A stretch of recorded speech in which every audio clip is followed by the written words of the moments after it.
Welcome to The Current. There's an interesting shift happening in construction and home improvement right now. For years, parts of the industry have struggled with trust, consistency, and reputation, especially when it comes to the homeowner experience. But at the same time, a new generation is stepping in. People are looking at the industry differently, bringing better systems, better products, and higher standards. Today's guest is right in the middle of that shift. Warmer Roof is a fast-growing manufacturer in the home improvement sector, producing modern insulated roofing systems and products designed to replace traditional conservatory roofs. And behind that growth is someone stepping into a key leadership role during this major transition. Luca Muspratt, Business Director at Warmer Roof. Luca, welcome to The Current. Thank you for having me, Blaze. Let's start simple. So for someone who's never heard of you or Warmer Roof, could you just briefly explain what you guys do and whereabouts you sit in the industry, please? So we're a UK manufacturer of solid roof conservatory systems, predominantly cover England and Wales. The premise of the business is taking off the old plastic conservatory roof and putting our new system on, which makes it a much more usable space all year round. And that can extend to the old plastic conservatory with the polycarbonate sheets within there or glass itself.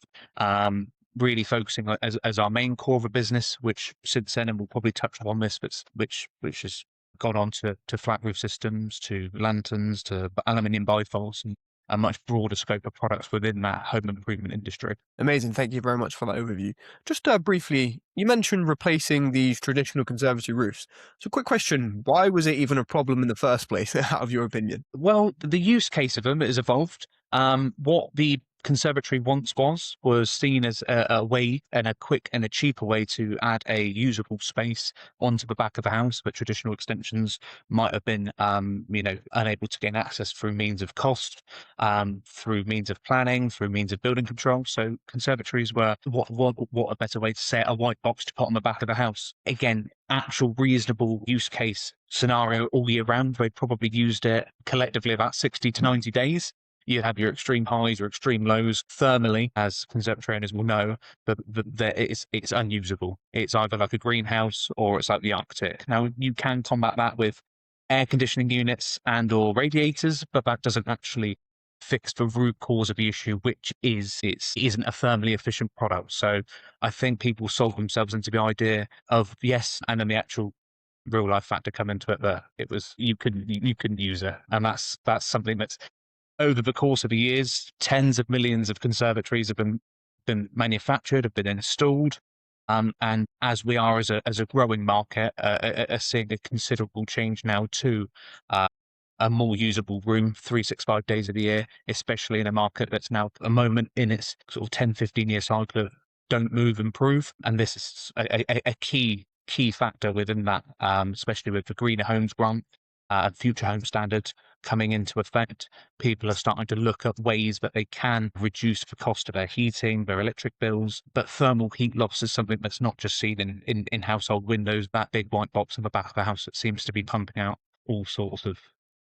You're 100% right. I think it's days like this, spring but sunny days, where we think, oh, it'd be lovely to sit in the garden a little bit around the roof, but you don't think of the bigger picture. 100%. So yeah, it's interesting your business obviously started to solve that. Now, Luca, we know that you've mentioned the industry, it can have a bit of a bad reputation. We talked about cowboys, trust, those kinds of things. Why do you think those sort of things exist and that sort of reputation exists in the market today? Well, I think the industry gets judged by the worst operators out there, and they've been sharps, rogue traders. I think it's got a very bad reputation, and it's been allowed to operate within quite free reign, and everything's free game. I mean, everything that points to the window industry, White Gold as a TV program, highlights its attitudes, the last 25, 30 plus years. But the thing is, as well, is what's allowed it to operate like that. Our industry is quite archaic and dinosaur-like, and it's been very stubborn in its way to change and to grow and to operate and change with the times. So it's quite an older demographic dominated industry. I'll touch upon that with age and things like that as we go deep into the podcast. But yeah, it's changed lately. And it's a positive change with new regulation being introduced to stop these sharks operating and in a much smaller parameters. Look, it's apparent in every industry, no matter what you're doing, there's going to be people who don't do things the right way. But what's nice is being able to try and affect the industry positively and lead the charge on that by welcoming Titan and touch on things further down the line, things that we do specifically in use cases that we try and do. Because at the end of the day, like you touched on right at the introduction, trust is quite low, not just within our industry, but just for people wanting to park money, especially when it's not disposable in this day and age. There's a lot of responsibility in what we try and do to, build and evolve and adapt to that changing market. Yeah, you're completely right. I completely agree with you. We're looking forward to unpack some more of your insights. Well, Luca, we know ultimately you're a B2B business, but your end customer is still a homeowner. So you've got this rather interesting dynamic where you're not directly selling to them. I know maybe potentially do, but their expectations still affect everything you do and the company you do. How do you manage to, well, I guess, call both the B2B and the B2C business world? I think it's building a strong brand our businesses buy into, and they know that they'll get the support and the trust from that. But that then transcends onto the homeowner, like you said.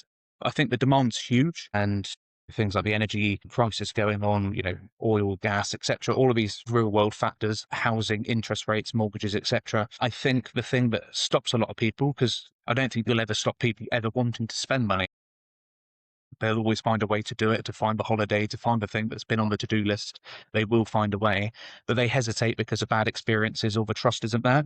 So what I personally try and do to as an ethos throughout the business is build that brand, trust, credibility, and reliability. And that goes through sort of things that homeowner recognized. We were featured in the Times, which is almost like a stamp of approval. We're FSC certified for all the timber that we use. We're LABC certified. All of these accreditations that seem like ego massaging at the time, help the homeowner understand that these are bona fide products and companies that they're working for. We're quite selective with the companies that we supply to. We don't just take every Tom, Dick, and Harry who wants to buy a product. We take it as a much more moral compass approach because we know what the industry is like. It's dragging our brand through the water. We're a registered trademark as well, so we take great pride in having our Warmer Roof name out there as a product, but even more so that the companies that we get on board are trained, properly informed, with technical assistance, with product knowledge, with making sure that I say sell it right, but supply it right is the main thing. It's one thing selling it and being a fly by night sort of approach, as the industry would all well too know. One of those that we want to make sure that its use cases is properly fit for purpose, and it's not just Warmer Roof getting pumped out there. Yeah, great, it's a great product, but these people are sort of let loose doing what they want when they want. That's not what we want at all. Yeah, it's clear to see that from the very beginning to the very end, your outcome is attached to ultimately the benefit of the customer. And throughout your whole branding and your positioning, that's amazing. And you're right. Sometimes there's things we have or businesses get accolades and they do feel like I like that ego massaging at the time. But you're right, it does instill confidence. And it's nice to see that you guys are selective and even still, you're still trying to improve, trying to get your brand out there, which is amazing. And I guess part of this perhaps is because it's a family business. Now, you mentioned, of course, talking about your father and being maybe in a little bit of a transition phase and you stepping into a bit of a bigger role. So you better just explore that because a lot of companies are in a similar position. It's a good privilege to work with your family, or maybe not, depending on who you ask. Well, do you know what? I have got no bad words to say about it. I've had an amazing experience. Not everyone might consider it. I've had always a working relationship with my dad because he used to be my football manager when I was growing up in football. And I'll always remember the time that I was a top goal scorer. I think it was about 46, 47 goals in about 15 games.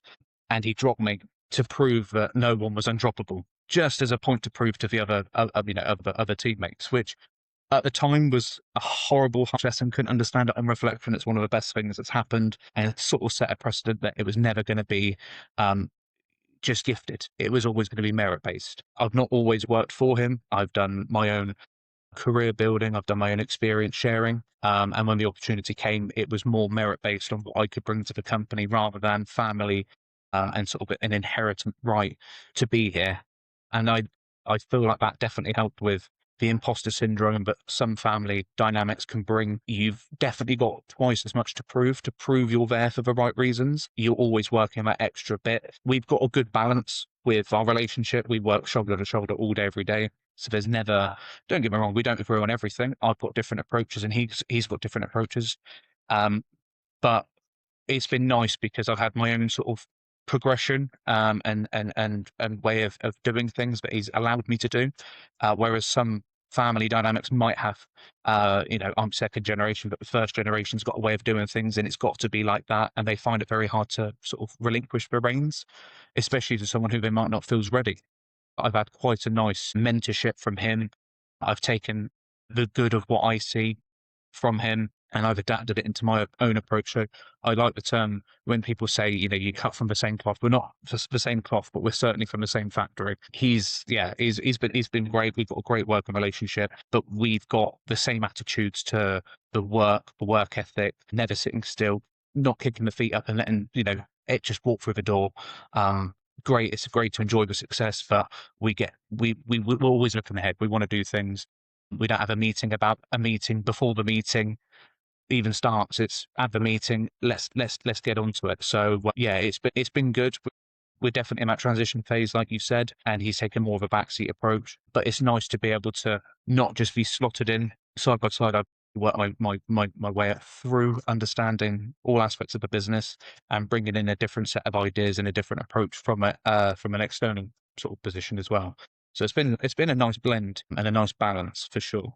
Yeah, it's more of an earned position, like you said, not being handed you. That's nice to hear, and I guess that adds experience and dynamics to the team. What would you say, though, is perhaps been the hardest part of the transition so far? Is there anything that you think, oh, just a bit of and any advice you'd give? I would probably say the age thing. I've been here 8 years.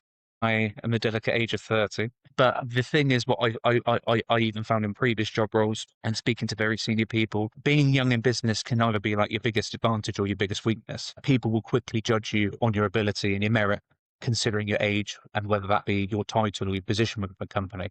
So I've always made it my field to be always learning, to try and be an expert in that field. So I've built that merit base. So you go, hang on, it's age isn't a discriminatory factor.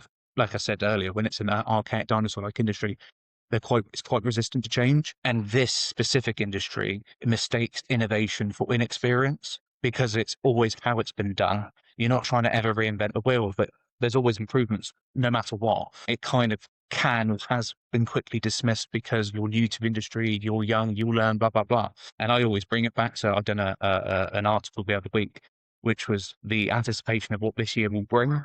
And all I hear from my peers is it's going to be a tough year. And I'm thinking, kind of had it tough since I left college. This is business as normal, worldwide unrest. We're talking about the crisis on all fronts, whether that be at home, whether that be abroad, political unrest. It's like, well, business is normal. Let's get on with it. The circumstances haven't changed for as long as I can remember. So, that resilience is kind of instilled. The main thing I would say from an age factor is probably managing people older than you. And that, I think that will resonate with all industries and all positions and all people in that when you're trying to get on the same page as someone who's senior in age to you, but you're senior in position, that sometimes can be met with quite a bit of resistance. I've not had so much of it here because I've been blessed and fortunate that obviously being a family run, you carry that weight of that seniority to some degree to help with those changes. But I feel like I've got a good track record of said ideas, said changes that have worked, and it's been a company felt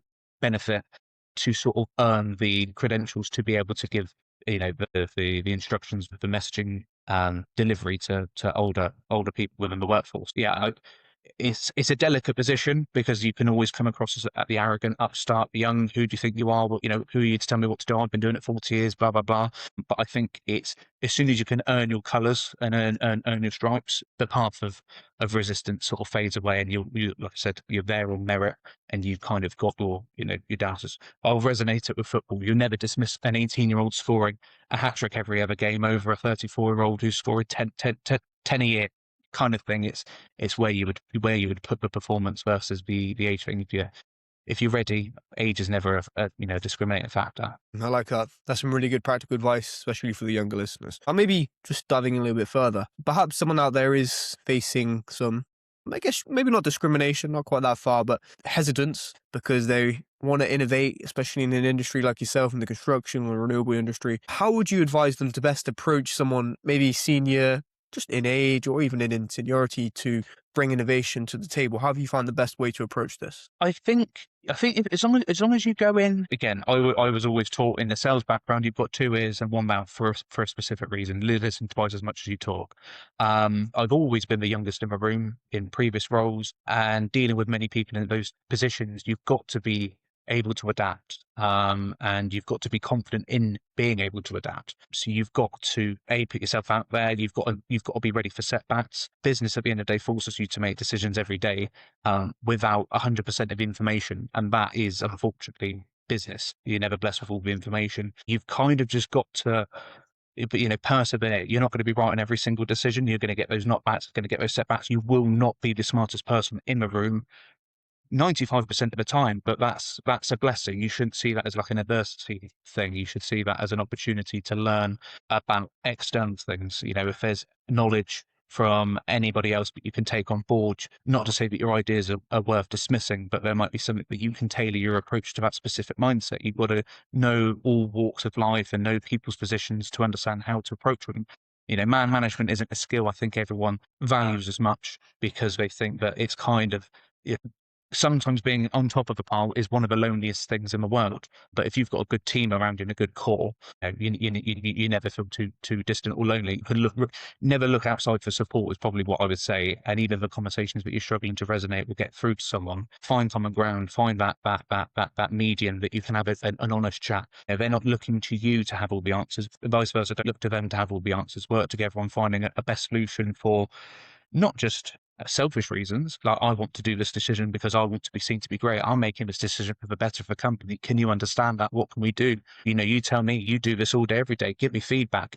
Give me some ideas that you're working on. I don't want to be telling you how to do your job. You tell me how you want to, you do it. Let's find a good way to make this more efficient. And that attitude's made us leaps and bounds ahead of where we should be. You'll go 8 years old next month. We've evolved constantly. New manufacturing processes, new workflow processes, new operational procedures, KPIs, SLAs, these sorts of things that I've personally introduced, but I've got everyone on board with because they can see the vision of where we're going. And I think it's important that employees know the direction of where you want to go so they can get on board with the vision. Otherwise, you will be met with resistance of not understanding, pretty much full stop. Yeah, that's nice. It's about bringing people alongside the journey and helping them to think about the bigger picture. And that's nice because you're right, common ground, we all have common ground. We all have things to talk about.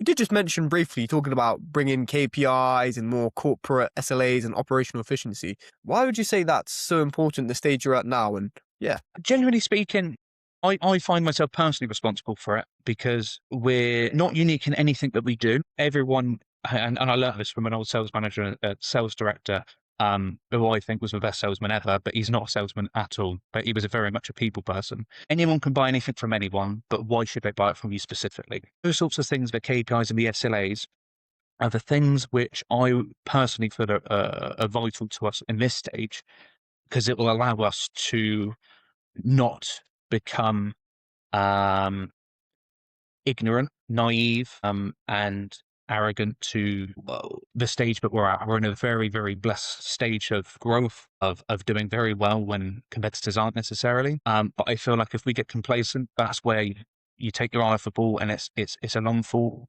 down. Those sorts of things that we're doing the continuous improvements. I'm not taking anyone who puts their trust in us as a business for their business for granted. I want to let them know that I'm not just watching all the good things. I want to make sure that the bad things are being monitored, are being kept on, are being continually improved.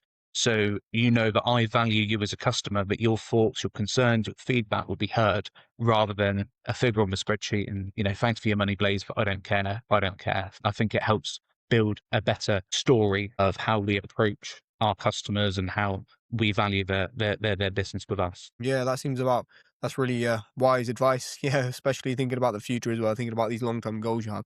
I have a quick question though, because you mentioned about scaling. We know it's amazing. You guys are just in your 8th year, coming up next month, and obviously that's no small stake.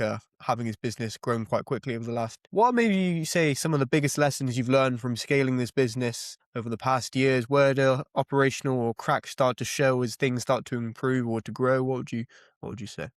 I think as when a growing market emerges, I think you can either be along for the journey or not. We're fortunate that we're in a growing market as it is. It's probably more necessarily a personal challenge because it's not necessarily just taking over of where we are. Say we've set a benchmark here.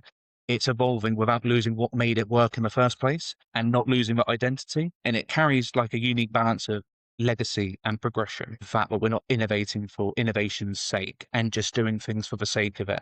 And I'll go back to the ego massaging. We're not trying to do things to make ourselves just look better and look, we're doing all this. We're trying to answer real obstacles and challenges with real world solutions. And my personal thing is simply sometimes it isn't just stepping into to leadership. You just got to make sure that you don't lose what made you successful in the first place. So that balance is really fine. You can't ever forget, it's humble beginnings, it's humble roots. Don't forget where you came from. That can apply to all walks of life.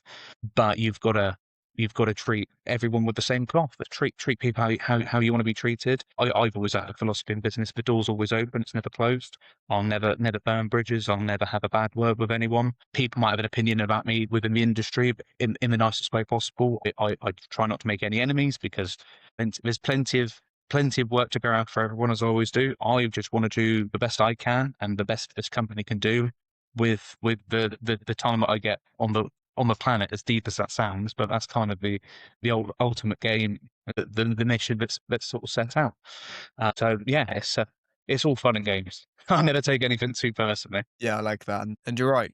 Look, it sounds like focus on what matters, keeping that company ethos, keeping the reason you started, humble beginnings, all the way up to you, and not losing that personal touch. And I don't know if you remember, but me and you were talking previously, and you said sometimes it really resonated with me. Sometimes running a business feels like you're going round in circles and circles. There are a Yeah, lot of people 100%. listening. They're probably thinking, yeah, that's so true. But just what did you mean by that? I want to get your opinion on that. And then, yeah. Do you know what? Sometimes when you're in business, there's not many times you can sit back, reflect, review, and genuinely take a step back from it because you're involved in it. And it's a bit like Groundhog Day. Wake up, and it sometimes feels like it's the same conversations, it's the same issues, it's the same. How do we go about it? It's the same set of challenges. Sometimes you get absorbed in the rat race, as such, as people would say. You don't take a step back and look at the journey that got you this far. It does sometimes. I think you don't. Sometimes people, when you're a business owner or if you're working closely on running the business, you don't take the time to decompress and assess the situation and reflect. And I think that's probably one of the biggest things in my personal thing. I have a 3 hour round trip journey every day to come to work, so I have that time to decompress, to think about scenarios, situations, the if buts, maybes, the reflection on the drive back of what's happened today, the decompress, the disassociation from work to the home life, or even though it never stops, because your dad's your boss or your dad's your partner, however you want to see it, and what stage we're at. It's you're always churning ideas, and that's probably why it feels like circle. Because what's progress? I mean, is progress a monetary, a fiscal thing that we're gonna chase? Is it progress because we've gained? I suppose everything's numerical. It's much the same as like a figure on the bank. You can watch a figure on the bank and you've said, okay, let's set £10,000. £10,000 hit. Okay, what next? The cycle continues to your next goal, and it continues to your next goal. You've kind of got to try and have these goals and motivators that aren't metrical sometimes, that you can feel a sense of accomplishment. Otherwise, it's quite exhausting. Always looking ahead, you'll never look and you know really appreciate what you've got currently. Yeah, I think so many of us are going to resonate with that because that's so honest. And yeah, thank you for your honesty. Now, one of my signature questions, which falls so beautifully into this section, almost like I did on purpose, is what does freedom mean to you? Now, you mentioned a few things, maybe that means numbers. Now, for hmm some people, they mention more time with their children. We know you've been blessed with some beautiful children. Sometimes it means growing the business, but what does freedom mean to you in terms of business and your life, thinking about the bigger picture? I suppose I think with freedom, I think it's best not to discriminate freedom within work, freedom at home. I think freedom, just full stop in general, it is having control over your direction, no matter what it is. And that's being able to make decisions in all facets of life, not feeling limited to how far you can take that decision. I suppose just everyone, the deep thing is, what's life without meaning? If you can apply meaning, but you can apply, the aspect of having the freedom to have free will to decide whether you're going A, B, C, D, or opening up E because you can, I think it's the ability to be able to do that without that heavy-hearted feeling when you take a decision, or that weight on your shoulders, that you think of the glass half full sort of scenario. It depends how you want to look at it, and that's not necessarily being a realist. It's not being um, you know, overly positive, overly negative, this advocate sort of scenario, not analyzing all the things, but being able to make a decision um, without the weight of the repercussions weighing you down in that decision is probably what I would view as freedom. Yeah, thank you very much for sharing that. I think I agree with you definitely. Yeah, having the ability to make the decisions and the choices. Now, one final question as well. Let's take a minute to break outside the circle. We know, of course, you do this on the way back. Now, I'd like for you to come in the back of my DeLorean. I want to take you all the Hmm. way to March 2027. Now, you're looking back on 2026. Hmm. Six has been a great year for you Yeah. in the business, for you in the family, for you personally. You've had all that you wanted to achieve, maybe accomplished some of that freedom you just talked about. Now, what would need to happen to make 2026 a very successful year for you and for Woman? Do you know what? One of the best things I did was start a family early, because I feel fulfilled in that already. So anything above that's always a bonus. I'll never take that for granted. I'll never take the monetary aspect over health as well, because they always say I've had many personal circumstances within family that kind of resonate that aspect personally. So as long as the direction that I want to keep going in is always up, is taking this further and further. For me, it would be seeing the business continue to scale, becoming more structured, better systems, a bigger presence, a better reputation, then that would tick the box for business on a personal way. And as long as everyone's healthy within the family, I think that's, as long as you don't overcomplicate it, is success. As long as nothing bad is only interpretable per person. A certain set of circumstances might be a heavy burden on one person, but not to the next. So yeah, as long as I can not have any setbacks that I've had previously, I think I'm winning. I think it's always better than that. You can only take past experiences and build off of that, rather than if buts or maybes. Yeah, I love it. Continue to grow, continue to having the great life as you have, enjoying time with your family. Luca, thank you. I just want to take a moment to thank you for the work you're doing and also sharing your insights, because there's a lot of people in your situation who maybe have found themselves in leadership roles, maybe not being as senior or mature as some of their co-workers. But the insights you've shared, they're really grounded. Now, what I liked from this conversation was that it's not just about the numbers. Of course, we know you do track KPIs, we know the importance of these things, but I can see that there's more behind it. And that's evidently shown why there's such success in your business. And we know that if we did have this conversation next year, you'd be telling me just how you managed to have that successful year in 2026. Luca, this has been a real pleasure. Thank you for all of your insights. So thank you for coming on to The Current. Thank you. Thank you for having me.